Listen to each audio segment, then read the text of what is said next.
All right, hey everybody, welcome to another episode of Bubblegum Reviews. My name is Steve, and tonight's review is going to be on the movie here next to me. We have The Manchurian Candidate. This is a first time watch for me. I have seen the Denzel version. Anyways, in this we have Frank Sinatra, Angela Lansbury, Henry Silva, Lawrence Harvey, and James Gregory. So James Gregory's name's going to come up in my actual review. But anyways, little quick summary into this is this is about a war hero who comes home and ends up getting brainwashed by the communists, and they make him their pretty much a hitman. They make him their hitman, and he assassinates people for them, and his handler just happens to be his mother. Anyways, this movie, yes. Oh man, sorry. I'm getting ahead of myself. They make him their assassination weapon, and they try to take out members of the political party. I am not a political person, so this movie is like one of those things where it's like, do I really want to watch this?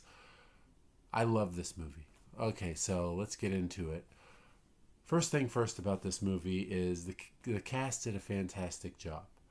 They were fantastic. The cinematography, I should say no, more so the editing. The editing in this was good. Yeah. The black and white for sure is something to get used to, and the reason I say that for this movie is because there was can you see the Red Queen in a black and white movie? And he's like, yes. And it's like, well, shit, I can't see it, you know? So that was kind of funny. But anyways, yeah. The movie itself, this movie is great. I need to rewatch the other one with Denzel and Liev Schreiber, Glenn Close. I remember loving that movie. But I also remember at times being like, man, what is going on? But in this one, I picked up on it very well. And it's funny, too, because at first I was like, man, wait a minute, what? And then, yeah, I put it all together. Yes, this movie is great. And there's a lot of like, holy cow, did that just happen?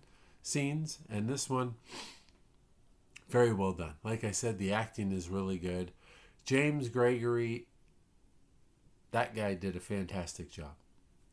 Angela Lansbury did a fantastic job. Honestly, the whole cast did really good. But my favorite person in this was probably Frank Sinatra and James Gregory.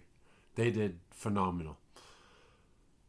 So the other thing that I noticed that I was like, wow, wait a minute, what the heck? So people that have seen NYPD Blue, one thing I just noticed was the police station scene in this movie. It literally looked like the setup for NYPD Blue.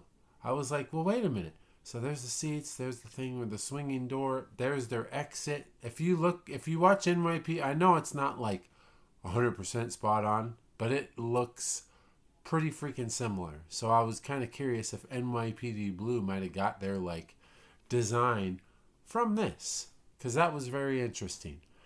But the movie, like I said, is a great all-around movie.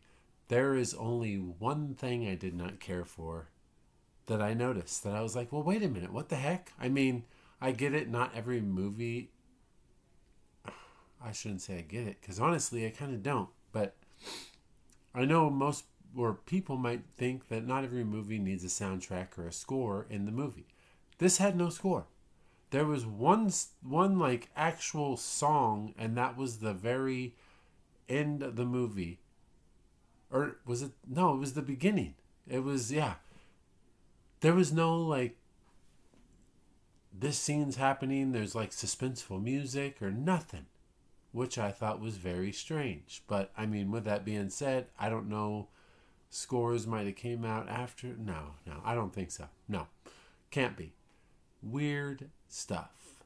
That was the only thing that I did not like. But this movie, I mean, if I'm being nitpicky, yes. But I'm still going to give it a 9 out of 10, just because I feel like scores make a movie that much better. Like, imagine Jurassic Park without John Williams' score. Are you really going to like it that much? Hell no, you're not. Star Wars. Like, that's what I'm saying. Like, movies can go from here to here with a good score. So that's one thing that was kind of like, dang it. But like I said, the movie is fantastic. Director, we have John Frankenheimer, which I did not realize how familiar I am with this guy's stuff. So, Ronin, Reindeer Games, Black Sunday, Dead Bang. So this is the one I have not seen that I do want to see with Don Johnson. I will be definitely looking for that when I have the shot. We have IMDb gave this a 7.9 out of 10. Rotten Tomatoes gave it a 97%. Video Hound gave it a 4 out of 4. Are you seeing something here? Something kind of similar? Everybody's really up. Bubblegum Reviews gave it a 9 out of 10. So, I mean, we're all in that range. And like I said, so I need to rewatch the Denzel version because before watching this, well, I shouldn't say before watching this. After watching this, I literally was kind of like, man, okay, so I need to rewatch the other one because I feel like the reason I didn't watch this because it was, I am a huge Denzel fan, so that's why I watched the other one.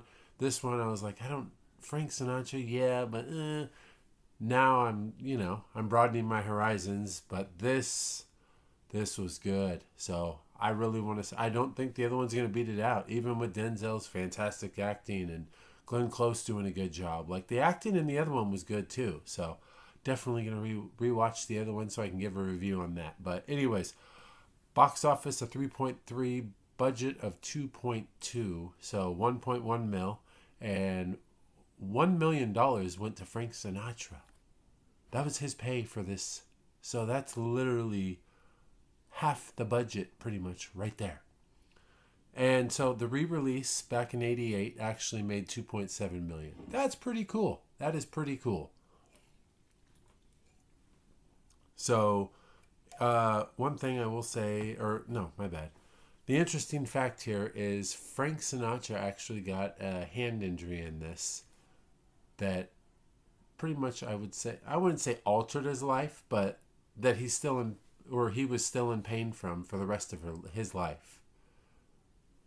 I'm not going to go into the details of it, but yeah, it was the scene where he was fighting Henry Silva, his character, where they were fighting when he went into the room and they started fighting. He hit his hand against the desk and apparently messed it up to the point where there was an injury that literally, because it didn't heal properly, it ended up messing up pretty much the rest of his life. He had hand problem. Kind of crazy to think about. 1962, by the way. This movie, man, fantastic film.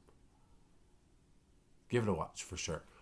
So up next, I have two other movies that, let's see. I've seen one, I haven't seen the other. I already showed you one on the last review. We have One Flew Over the Cuckoo's Nest. Never seen this movie. Definitely want to watch it. So, I mean, winner of 8 Academy Awards, including Best Picture. If it starts winning awards, it's a must-watch.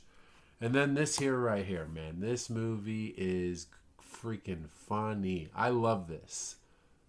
Robots this is one of those classic movies for family. I remember when this came out, I watched it for the first time and was like, dude, this is freaking funny. It's got the cast in this is great. You got Greg Kinnear, Mel Brooks, Amanda Bynes, Drew Carey, Robin Williams, Halle Berry, and Ewan McGregor. And somehow, the whole cast in this works. I mean, Robin Williams for sure is the funniest, but I mean, that's Robin Williams. He's the funny guy. Okay. Yeah. Anyways, that's it for tonight.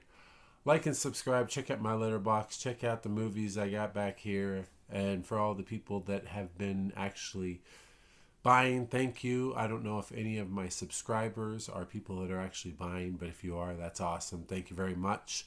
And I am going to say this in the beginning of my next review, but for those of you that actually watched to the end of this, 25% off anything I have on my eBay. So if you go on my eBay and you're like, hey man, I watched your reviews, I saw your thing, I actually watched to the end, can I get the 25% discount? You got it. So for those of you that stayed to the end, 25% off. And like I said, I will be re-mentioning this at the beginning of my next review, which is probably going to be One Flew Over the Cuckoo's Nest. All right, see you guys next time. Bubblegum out.